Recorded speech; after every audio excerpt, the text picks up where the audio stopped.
Ravi d'être avec vous pour ce nouvel Instant de Luxe 2.0. L'inquiétude me gagne quand cet invité arrive sur mon plateau et qu'il commence à regarder les petites fiches qu'il a écrites. Bonjour Bébert, déformant. Tu sais, j'ai écrit des petites fiches, c'est pas parce que j'avais envie d'écrire ou de lire quelque chose. Ce sont des penses-bêtes, si tu veux. Bon. Je comprends bien. D'ailleurs, je vois que tu en as également. Ah, je regarde. Oui. Voilà, je commence à vous connaître, parce que vous êtes un régulier. Je vous prends en consultation une fois par an à peu près. Mais oui, c'est bien, il ne manque plus qu'un divan ici qui me siérait à merveille. Ça va bientôt arriver, vous allez voir, ne vous inquiétez pas. Vous savez que mon père vous adore. C'est vrai ? Ah, il adore. Mon père, à chaque fois que je lui dis je reçois Bébert, il fait ouais, ça va, la castagne. Un homme de goût. Allez papa, on t'embrasse. C'est parti, on commence cet Instant de Luxe ensemble. Avec la première case, cher Bébert, vous connaissez évidemment le principe. On l'ouvre et on découvre. C'est une case neuve, là, non ? Oui, c'est une case toute neuve. Et c'est une case spéciale pour vous. On l'a créée juste pour vous. Très bien, très bien. C'est la case du masque. Je crois reconnaître un masque. Oui, c'est ça. C'est pas votre ami. Bien, écoute, si vous tu le portez veux. pas, d'ailleurs, je crois. Je le porte peu, si je peux éviter. Ouais. En fait, comme je suis un petit peu sanguin, et lorsqu'il y a des endroits où il faut le porter, je le porte. Parce que je ne veux pas qu'on me fasse une remontrance. On vous le fait des fois ? Si tu vas dans un endroit sans masque alors qu'il est requis, on va forcément te sauter dessus. Vous réagissez comment ? Je préfère donc le mettre. Du coup, je préfère le mettre pour éviter le conflit. Parce que les conflits peuvent aller loin aujourd'hui. Cela dit, ça me nuise. Il y a un an ou deux, c'était la crise et tout. Là, les gens en ont marre. Pratiquement, tout le monde en a marre, pratiquement. Bébert, c'est toujours de la branlette, le coronavirus, pour vous ? Oui, c'est de la branlette, en fait. Non pas que ce soit une maladie inexistante ou qui ne soit pas affligeante ou qui ne tue pas des gens, ça on le sait. Mais je pense que la démesure, si tu veux, les prises de position, ça va trop loin. Et puis à ce compte-là, j'ai envie de dire, ce vaccin est devenu plus un médicament qu'un vaccin. C'est ça qui me fait peur, quoi. Un médicament ? Oui, forcément. Un vaccin, on se fait vacciner une fois ou deux, bon, peut-être avec un rappel, mais quand on évoque 3, puis 4, puis 5, puis bon, après, effectivement, je vais passer pour un complotiste, mais je remarque que quelque part, les complotistes qui étaient sujets à complot, enfin être complotistes, finalement, c'est eux qui ont raison. Alors c'est drôle, mais bon, qu'est-ce qu'un complot ? Vous êtes vacciné ? Alors, je suis vacciné, je fais partie des baisers. Et c'est quoi qui te fait rire ? C'est drôle. Je fais partie des baisers, Bébert. Bien sûr, je fais partie. Pourquoi vous l'avez fait ? Parce que je voulais voyager. J'ai une fille qui habite à l'étranger. On peut le faire avec des tests maintenant. Non, c'est à l'étranger où le vaccin est vraiment requis. 1, 2, 3, voire 4 doses. Bébert, vous avez entendu cette phrase du président de la République qui a dit qu'il voulait emmerder les non-vaccinés. Oui. Ça fonctionne ? En fait, tu sais, la stratégie est claire. À mon sens, je l'ai perçue tout de suite, immédiatement. Non pas que je sois plus intelligent qu'un autre, mais la plupart des Français, lorsqu'ils ont entendu ça, de prime abord, on dit « Waouh, putain, il va prendre là, on va le détester ». Non. Il faut tenir compte que la majeure partie des Français sont vaccinés, disent-ils, et que sur ces 100% de vaccinés, on a 90% qui haïssent les non-vaccinés au point de vouloir leur mort ou de vouloir qu'on ne les soigne pas. Donc quand le président, petit malin, dit « Je veux emmerder les Français », évidemment, il parle d'eux. Et là, automatiquement, au lieu de s'attirer des foudres, il s'attire, à contrario, il s'attire des partisans. Donc c'est encore une histoire politique. Ça l'a aidé, vous pensez ? Mais tu plaisantes, mais c'est évident que ça l'a aidé. C'est un coup de com'. Mais regarde, imagine 100 personnes qui sont vaccinées. 10 personnes qui ne le sont pas.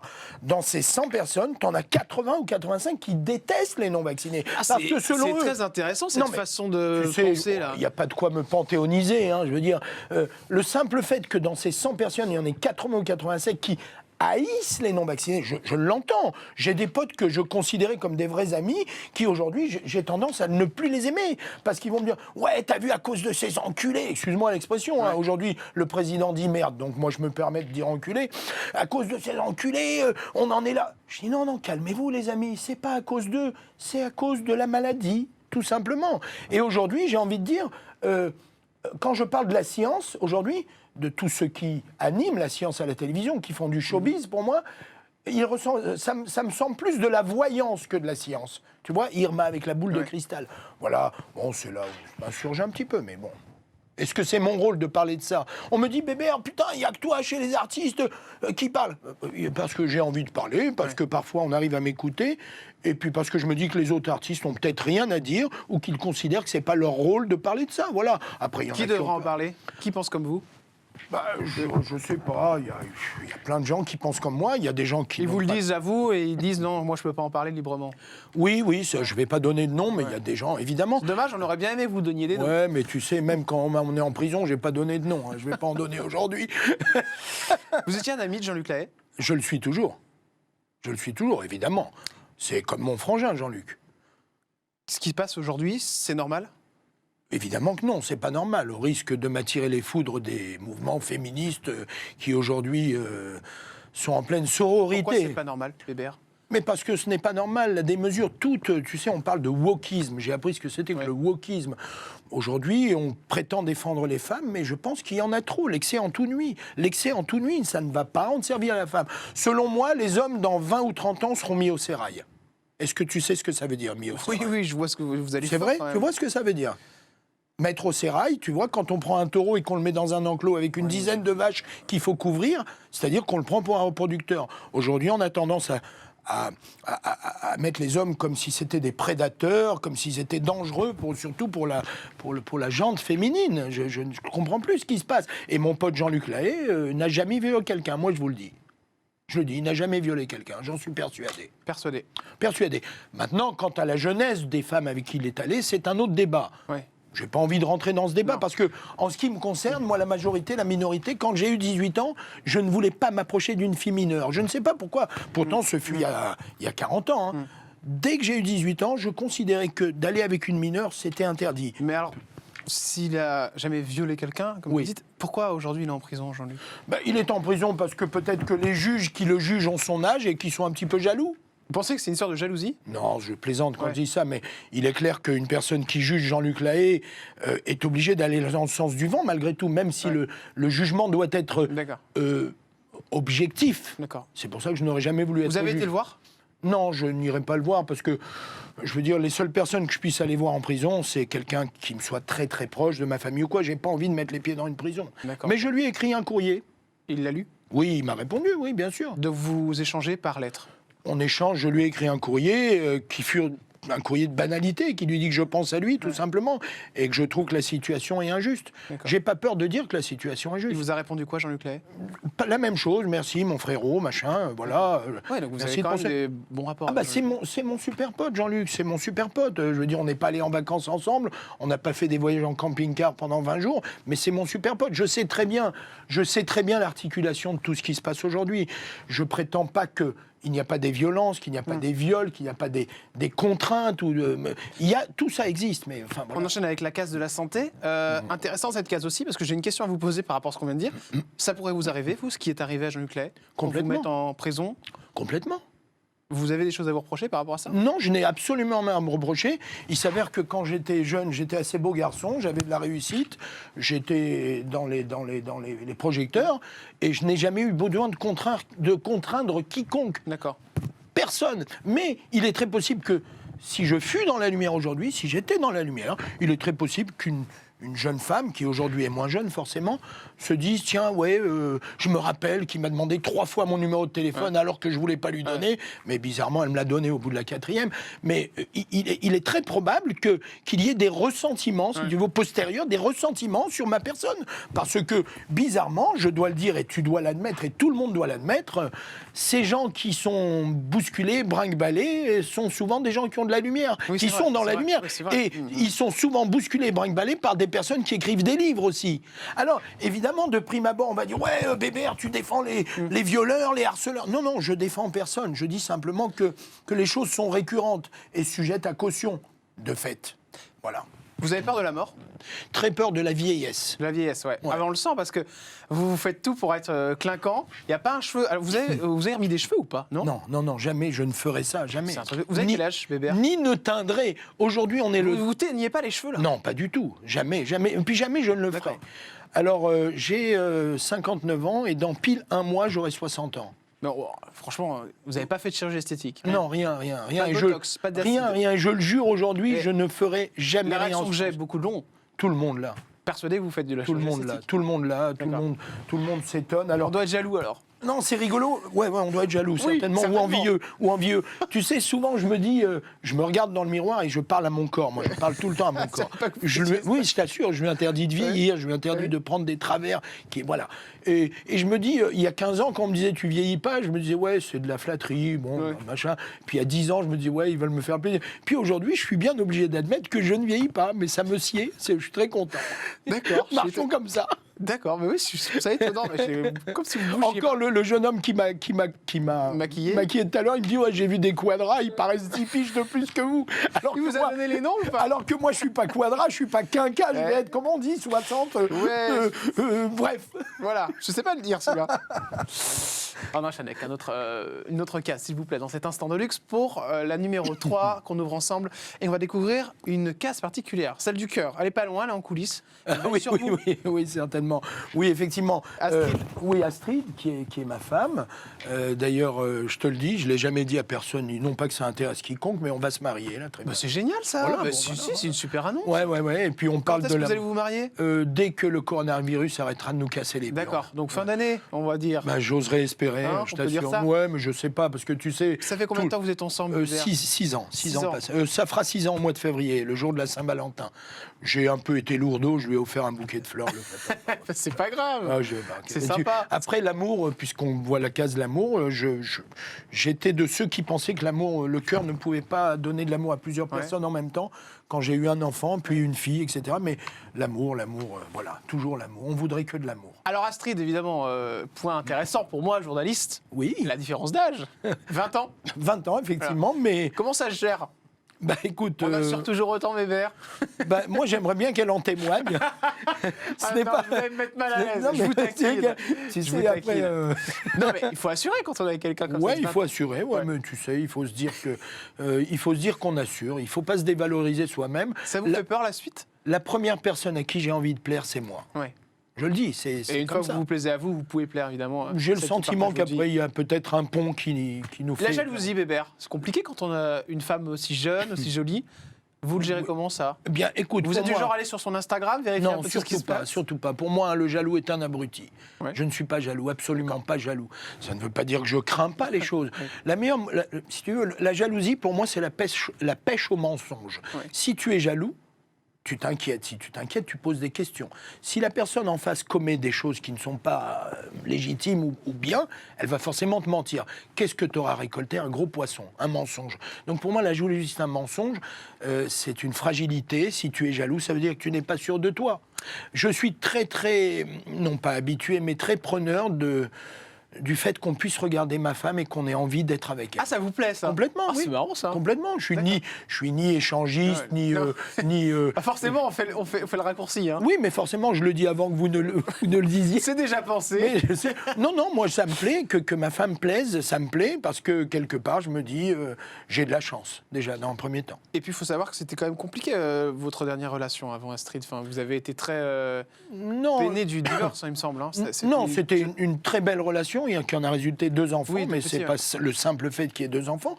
On s'est aimé, on s'est plus aimé, on s'est aimé, plus aimé, et c'est ça qui est terrible dans un couple, c'est justement ce côté chaotique qui fait qu'on se demande si on est bien à notre place. Ouais. Et pour moi, je le répète encore une fois, un divorce, c'est un drame pour moi. Ça a été un drame pour vous? Ouais, parce que c'est un très gros échec, un divorce. Un divorce, je pense que c'est un gros échec. Par rapport au petit? Bon, si je dis par rapport au petit, ça veut dire que je suis un lâche. Ouais. Non, par rapport à l'un et l'autre, déjà. Ouais. Les petits sont une excuse. Les enfants sont la plus grosse mitrailleuse lourde dans un couple. Ben oui. Oui, on s'en sert. Ben évidemment. Chacun pour tirer. Quand il n'y a pas d'enfants, bon, on a barre sur soi, barre sur l'autre, mais... Ça vous a fait souffrir à ce point-là, ce divorce, Bébert? Oui, ça m'a fait souffrir. Qu'est-ce qui a été le plus dur? C'est pourquoi? C'était juste... Non, je le méritais. J'ai fait un peu le con. Je méritais, mais après, pourquoi ai-je fait le con? Est-ce que je dois être fidèle, c'est ça? Ouais, bon, après, je ne banalise pas la chose, mais je méritais. Mais le fait de se séparer, pour moi, c'est une faillite. Alors peut-être Et du coup, vous tenez à carreau maintenant? Oui, et puis je suis J'ai plus besoin. Non, et puis je suis plus en lice. Plus en lice. Vous devez plaire. Non, mais c'est un C'est autre un beau propos. garçon. Je suis plus en lice. Je me dis que je suis plus en lice. Et puis quand on est bien dans une paire de chaussures, et n'y voyez pas Ah bah, là. va être ravi. Non, c'est trop Je facile. suis étonné qu'elle ait pas Non hurlé mais, déjà. non, mais c'est trop facile. Il faut vraiment pas analyser la chose au premier degré. Quand on est bien, alors on oublie la paire de chaussures. Quand on est bien, on n'a pas envie d'aller voir ailleurs, c'est tout. Et puis voilà. Un petit, c'est en vue ou pas du tout? Elle non. en a envie, elle, ou pas? Non, j'ai plus l'âge. Bah, il n'y a pas d'âge pour vous. Non, j'ai plus l'âge. Et puis il y a une chose qui m'a rassuré lors de notre rencontre, Ouais. lorsqu'on a compris qu'on commençait à s'aimer, parce qu'on le comprend assez vite. Ouais. Astrid m'a dit qu'elle ne voulait pas d'enfant. Alors, il est clair que pour moi, ce fut une question existentielle. Ouais. Je me suis dit, si elle dit ça, peut-être que c'est parce qu'elle sait que moi, je n'en veux plus. D'accord. Et ça a été pendant longtemps une vous grosse posiez la culpa- question. D'accord. Évidemment, Ouais. évidemment, je ne voulais pas abîmer. Ouais, bien sûr. Alors que moi, j'étais déjà avancé dans l'âge. Tu sais, quand on a plus d'années derrière que devant, c'est là où on commence à s'inquiéter. Et puis, ce n'était pas son cas, puisqu'à l'époque, elle avait 32 ans. Cas suivante. Avec Bébert, des Forbans. Évidemment, on peut jamais faire une émission sans cette chanson. Bon, on avait beaucoup parlé de cette histoire. À chaque fois, j'aime bien en parler de l'image que donne cette chanson, parce qu'elle est toujours dans nos têtes. La nouvelle génération la connaît. C'est une chanson qui a vécu quand même des années incroyables, qui vous a aussi donné la notoriété. Une petite question juste sur le groupe. Tout le monde va bien? Oui, tout le monde va bien. Oui. Ne me demandez pas s'ils sont vaccinés. Aujourd'hui, c'est un sujet tabou, mais ils vont bien d'un point de vue santé. Mais d'un point de vue moral, là, c'est au-dessous du niveau des chaussettes. Ouais, c'est compliqué. C'est un drame. Mais là, vous faites plus du tout, parce que là, ça a repris un petit peu les concerts. Ça a repris mon cul, quoi. Ça n'a rien repris du tout. Aujourd'hui, il y a certains artistes qui ont même dit on va faire plutôt qu'un concert, on va dire que c'est un meeting. J'ai trouvé le truc assez drôle. J'ai trouvé le truc assez drôle. Tu sais, lorsque des gens bien intentionnés, amis ou famille, me disent ah, c'est super, alors ça a repris. Je leur dis non, ça n'a rien repris du tout, en fait. Parce que quand bien même on dirait que ça a repris aujourd'hui, en fait, les organisateurs, même s'ils savent que la jauge est à 1000, 2000, 2800 assis, debout, danser, pas danser, les organisateurs sont maintenant tellement fatigués, tellement usés de devoir prendre en considération toutes ces dictats. Ouais, bien sûr. Alors ils se disent ouais, on va attendre que ça se calme. Aujourd'hui, on m'a annulé le 22 janvier, on m'a annulé le 4 février, le 11 février, on m'a annulé le 9 juillet. On m'a annulé le 9 juillet, un concert le 9 juillet. Mais bande de cons, arrêtez de nous les casser à un moment. Les seules dates que j'ai aujourd'hui, ce sont des dates en branche qu'on mange. Tu vois, c'est les seules dates que j'ai. C'est les seules auxquelles je peux prétendre. Il y en a plein le cul de cette obstination. J'ai l'impression que le gouvernement, j'ai l'impression que ce sont mes parents, alors qu'au lieu d'être 2, ils sont 3, les 3 guignols, c'est mes parents et qui sont en train de me dire à quelle heure je dois entrer, à quelle heure je dois sortir, à quelle heure je dois pisser. Stop! Lâchez-nous, on a besoin de travailler. Je suis en train de tapiner après Pôle emploi parce que je suis intermittent du spectacle. Mais merde, stop un moment. Vous tapinez à Pôle Lâchez. emploi? Mais oui, ça suffit. Je suis intermittent du spectacle depuis toujours, moi, de ma vie. Bon.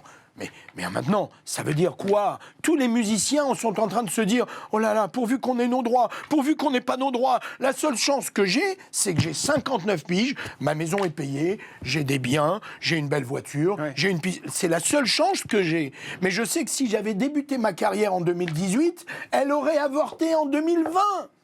Et j'aurais fait autre chose.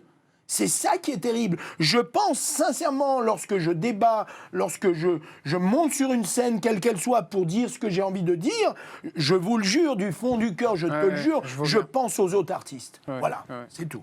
Voilà. Cas suivante, avec Bébert. Politique. Bon. Oui. Politique alors?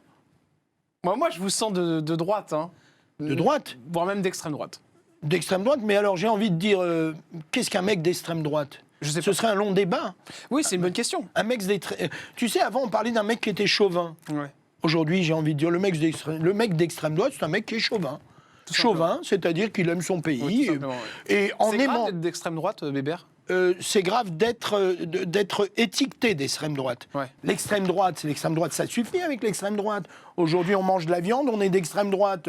On dit d'un mec qu'il est black, on est d'extrême droite. On dit lui, il est feuge, on est d'extrême droite. Ça suffit l'extrême droite. Arrêtez de nous les casser avec l'extrême droite. Parce qu'aujourd'hui, j'ai envie de dire, la droite, c'est quoi? La droite, c'est la voisine de la gauche, en vérité. Oui, bien sûr. Alors, donc, c'est pas la droite. Donc, la droite, elle est ailleurs. Voilà.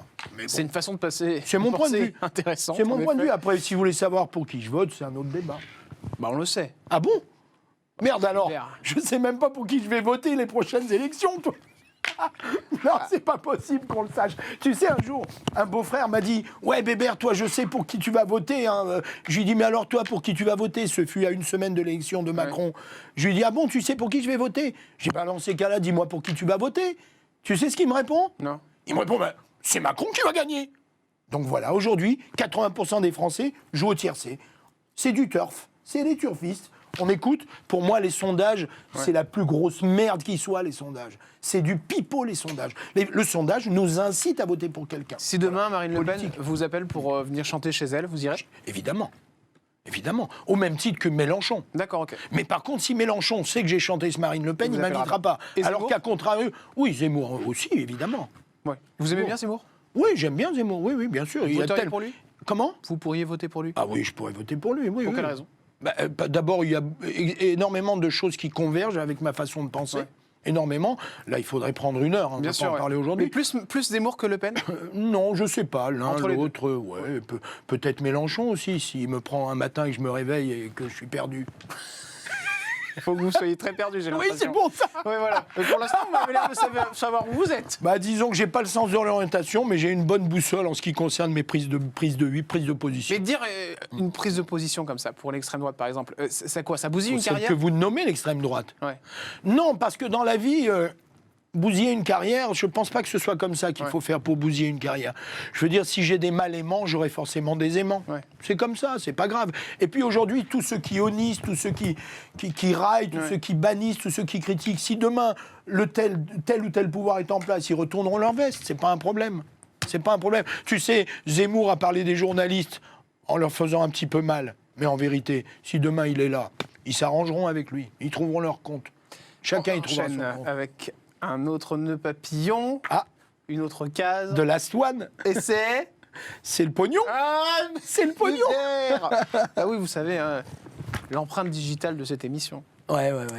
Ça va? Tout va bien en ce disons, moment? en ce Je qui prends me toujours des nouvelles des comptes, des invités. Ouais, j'ai Il y a vu. combien sur le PEL, Bébert? Le PEL. Le plan épargne Ça logement. existe toujours un Ouais, PEL. moi j'ai ça encore, c'est ma mère Ouais, peut-être non. qui m'a mis un PEL. Non, je pense que... Vous vivez bien, je crois que c'est à peu près 4 à 5 000 euros par mois que vous m'aviez dit, environ vos revenus. Ouais, peut-être ça, je Ça sais pas. évolue Enfin, en maintenant, fonction. c'est moins, forcément, puisque je fais plus de concerts. Plus de concerts, Il faut ouais. quand même Il y a que... la menuiserie qui a une grande importance. dans votre Elle vie. a eu, mais Ça là, s'est pour calmé. l'instant, j'ai la tête ailleurs. Non, parce Vous avez que... la tête dans quoi? J'ai la tête dans mon métier. J'essaie de effectuer des concerts. J'essaie de reprendre le cours de ma vie normale, mais c'est pas facile parce que c'est des vagues. J'ai l'impression qu'on est brinque-ballé. Vous n'avez pas le moral. Je me lève, moi, depuis longtemps, je me lève le matin pour n'embêter personne, pour faire du bien à ceux que j'aime, et principalement pour gagner de l'argent. chanter, ouais. Tant pis, chanter évidemment. J'ai la chance de vivre de ma passion. C'est pas donné à tout le monde. Voilà, donc c'est tout. L'émission est terminée, vous avez quelque chose à dire? Si j'avais quelque chose à dire, ça prendrait le double du temps de l'émission. Vous aimeriez me parler de quoi? Donc oui, allez, je vous dis un petit message. Un message que je pense du fond du cœur. Ouais. Cessez de vouloir faire la guerre qu'on vous impose. Voilà, les amis. Cessez de vouloir faire la guerre qu'on vous impose. Les gens détestables ne sont pas forcément ceux qu'on vous pointe du doigt, ceux qu'on vous indique, notamment les personnes qui disent qu'ils vont vouloir les emmerder. C'est pas eux, les gens détestables. Les gens détestables, c'est ceux qui sont peut-être en poste et qui savent pertinemment qu'il y a une échéance. Vous voyez? Ils le savent qu'il y a une échéance, ces gens-là. Et pour que l'échéance, elle soit comme vous voudriez qu'elle soit, eh bien, il y a un rendez-vous bientôt, il faudra vous y rendre. Voilà. Merci Bébert des Forbans d'être venu sur cet instant de luxe. À très vite pour Merci de me une faire nouvelle confiance. émission. À chaque fois. Ben oui, vous savez bien que vous êtes un de mes invités réguliers. On se retrouve nous dès demain avec un nouvel instant de luxe 2.0. D'ici là, prenez soin de vous et faites comme Bébert. Choisissez la bonne personne pour les présidentielles. Celle qui vous plaît, hein, évidemment. Oui, évidemment. Pas celle de Bébert, forcément. Non, mais moi, j'ai pas dit laquelle. Non, Commence c'est pas. ça. À demain, ciao.